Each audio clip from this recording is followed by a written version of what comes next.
Hi friends, welcome back to my channel Easy English Grammar.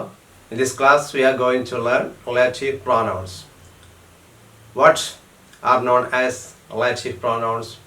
Who, whose, whom, which and that are relative pronouns. Who, whom, whose, which and that are known as relative pronouns. They are used in relative clauses. അപ്പോൾ ഇവിടെ who, whose, whom നമ്മൾ നേരത്തെ ഈ വാക്കുകൾ പഠിച്ചിട്ടുണ്ട്. Interrogative as interrogative pronouns. അതിൽ നിന്നും വ്യത്യസ്തമായിട്ടുള്ള മീനിങ് ആണ് ഇവിടെ വരുന്നത്. അപ്പോൾ in interrogative sentence the meaning of who is ആര് എന്ന അർത്ഥത്തിലാണ് നമ്മൾ അവിടെ ഉപയോഗിച്ചിരിക്കുന്നത്. പക്ഷേ here as relative pronoun the meaning of who is he, she, it or they. ഇപ്പോൾ ഹു എന്നതിൻ്റെ അർത്ഥം അവൻ, അവൾ, അദ്ദേഹം, അവർ എന്നൊക്കെയുള്ള അർത്ഥത്തിലാണ് നമ്മൾ ഉപയോഗിക്കുന്നത്. Here who is not a question word. അതൊരു ക്വസ്റ്റ്യൻ വേർഡ് അല്ല, ക്വസ്റ്റ്യൻ മാർക്കും ഉണ്ടാവില്ല. When we describe it in examples we will understand it fully. ഇപ്പോൾ എക്സാമ്പിളോടുകൂടി പറയുമ്പോൾ നമുക്കത് പൂർണ്ണമായിട്ട് മനസ്സിലാവും എങ്ങനെയാണ്. അപ്പോൾ ഹു എന്ന് പറഞ്ഞാൽ അദ്ദേഹം, അവൻ, അവർ എന്നുള്ള അർത്ഥത്തിലാണ് ഉപയോഗിക്കുക. അപ്പോൾ ഹൂസ് അതിൻ്റെ പൊസസീവ് ഫോമാണ്. അദ്ദേഹത്തിൻ്റെ, അവൻ്റെ അല്ലെങ്കിൽ അവളുടെ എന്നുള്ള അർത്ഥം പൊസസീവ് ഫോമിലാണ് ഹൂസ് ഉപയോഗിക്കുന്നത്. അപ്പോൾ അതിന് ഹൂം അദ്ദേഹത്തെ, അവനെ എന്നുള്ള അർത്ഥത്തിലാണ് ഹൂം ഉപയോഗിക്കുക. അത് ഒബ്ജക്റ്റീവ് കേസാണ്. അപ്പോൾ who, whose, whom is used to refer to human beings or persons. ഇപ്പോൾ വ്യക്തികളെ സൂചിപ്പിക്കാനാണ് ഹൂ, ഹൂസ്, ഹൂം ഉപയോഗിക്കുന്നത്. അതുപോലെ which is used to refer to things.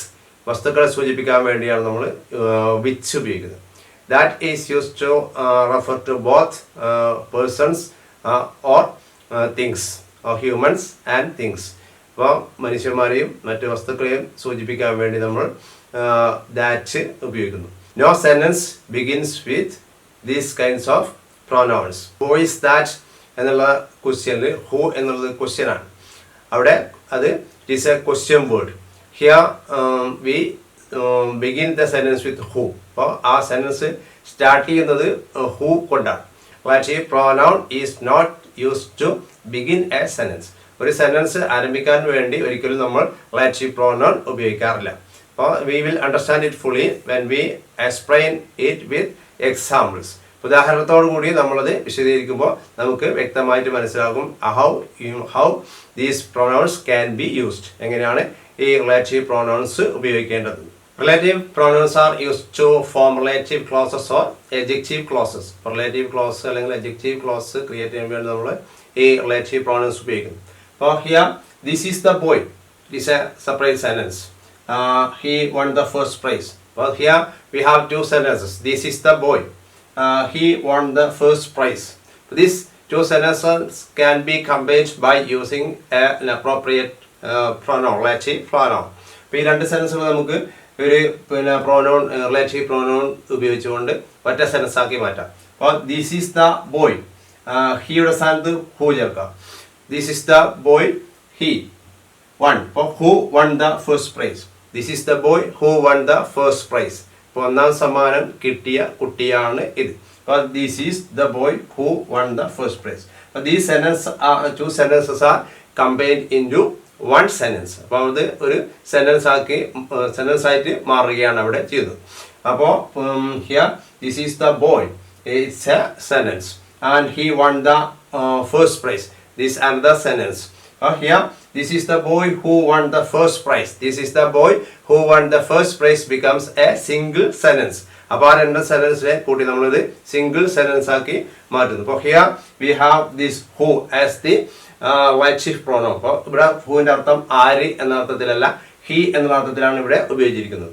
അപ്പോൾ ഹു ഈസ് ദ ബോയ് എന്ന് ചോദിക്കുമ്പോൾ ഹു ഈസ് ദ ബോയ്, ആരാണ് ആ കുട്ടി എന്ന് ചോദിക്കുമ്പോൾ നമുക്ക് അതിൻ്റെ answer this is the boy who won the first price.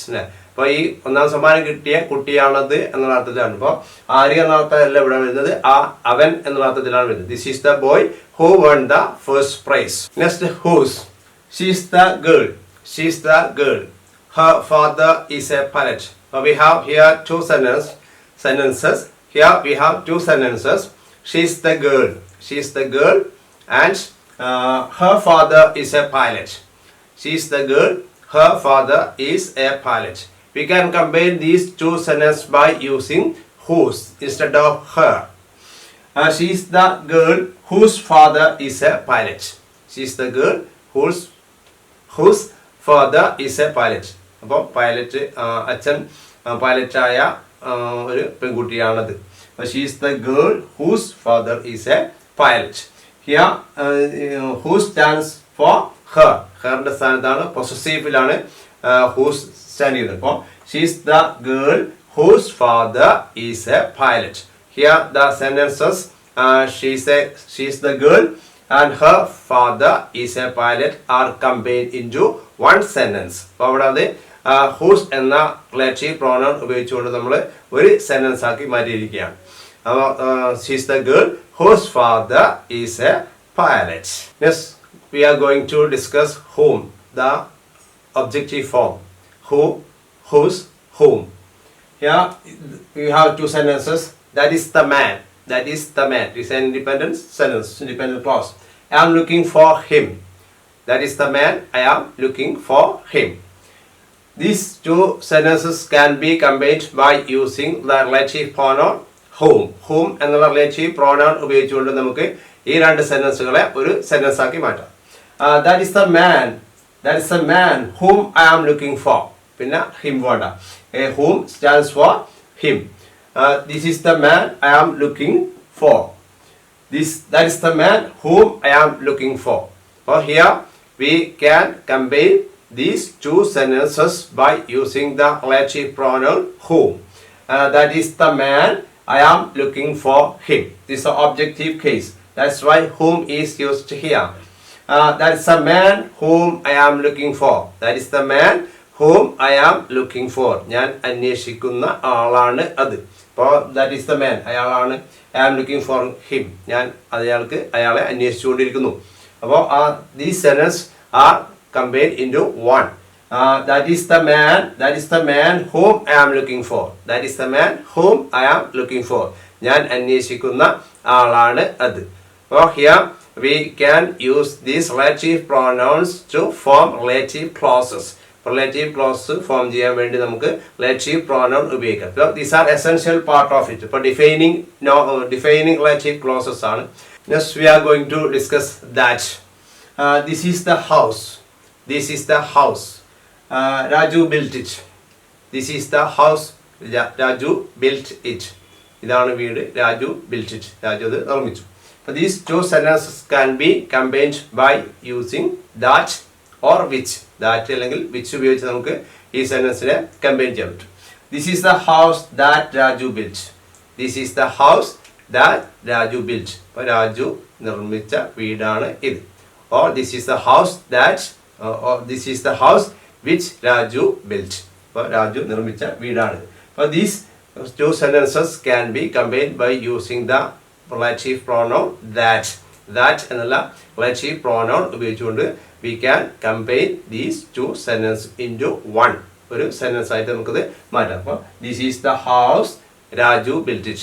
This is the house that Raju built. പിന്നെ Raju built it വേണ്ട, ഇതിന്റെ സ്ഥാനത്താണ് that വരുന്നത്. അപ്പോൾ this is the house that Raju built. ഇപ്പോൾ രാജു പണിത വീടാണ് ഇത്.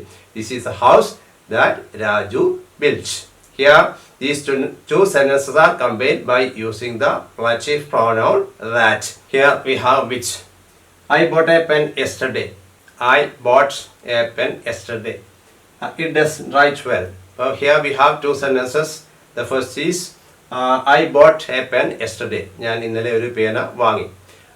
It doesn't write well. It doesn't write well. അതിന് നന്നായിട്ട് എഴുത്തില്ല. So these two sentences can be combined by using which. The pen which I bought yesterday. The pen which I bought yesterday doesn't write well.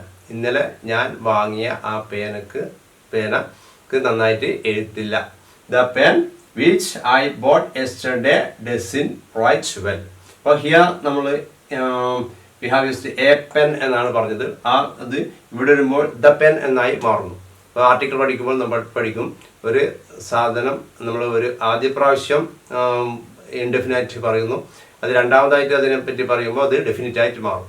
അപ്പോൾ the I boat A pen, അപ്പോൾ അത് ആ pen എന്നുള്ളത് ഇവിടെ എത്തുമ്പോൾ the pen ആയിട്ട് മാറും. I bought a pen yesterday. It doesn't write well. The pen I bought yesterday. The pen which I bought yesterday. ഇന്നലെ ഞാൻ വാങ്ങിയ പേന yesterday doesn't write well. അത് നന്നായിട്ട് എഴുതില്ല. അപ്പോൾ here we have used which to as which for a thing. അപ്പോൾ the pen is a thing. Pen ഒരു വസ്തുവാണ്. വസ്തുവിനെ സൂചിപ്പിക്കാൻ നമുക്ക് which ആണ് ഉപയോഗിക്കുക. That whom is used to refer to persons or human beings. വ്യക്തികളെ, മനുഷ്യന്മാരെ സൂചിപ്പിക്കാൻ വേണ്ടിയാണ് നമ്മൾ who, whose, whom സാധാരണയായിട്ട് ഉപയോഗിക്കുന്നത്. which is used to denote things. അപ്പോൾ വസ്തുക്കളെ ഡിനോട്ട് ചെയ്യാൻ വേണ്ടിയാണ് which ഉപയോഗിക്കുന്നത്. that is used to denote both human beings and things. The pen which I bought yesterday doesn't write well. ഇന്നലെ ഞാൻ വാങ്ങിയ പേന നന്നായിട്ട് എഴുതില്ല.